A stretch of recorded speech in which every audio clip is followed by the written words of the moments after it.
আবারও ভয়াবহ বন্যা পরিস্থিতির সৃষ্টি হুগলির খানাকুল থানার অন্তর্গত চেংড়া পঞ্চায়েতের বলাইচুয়া গ্রামে।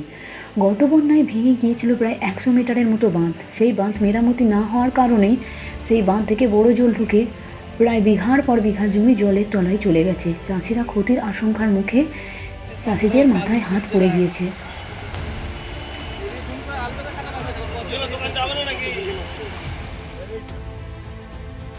অনেক ক্যামেরাম্যান আছে আমার। এই পরিস্থিতিতে চাষিরা কি করবে, তারা এখন বেজায় চিন্তায়। 3 মাস ধরে যারা এই জমিকে আগলে ফসল ফলানোর পর সেই ফসল এখন জলের তলায়।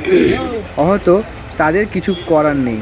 যেই অবস্থায় রয়েছে গ্রামবাসীরা, এই জলের মতো তাদের চোখের জল ভেসে যাচ্ছে। আরও এই ধরনের খবর এবং নিউজের জন্য, ব্লগের জন্য আমাদের পাশে থাকুন, কারণ আপনাদের সাহায্যের খুবই দরকার। আর দয়া করে অবশ্যই এই চ্যানেলটাকে লাইক অ্যান্ড সাবস্ক্রাইব করে দেবেন। আমি এর আগে বাঁধ কেন মেরামতি হলো না, জাগরণ বাংলা নিউজের পর্দায় সেই এরপর যেখানটা রয়েছে 1 হাঁটুর বেশি জল পেরিয়ে মানুষ, আপনারা জানতেন বড় জল এত পরিমাণ ছাড়বে? আপনাদের কাছে কোনো তথ্য ছিল না।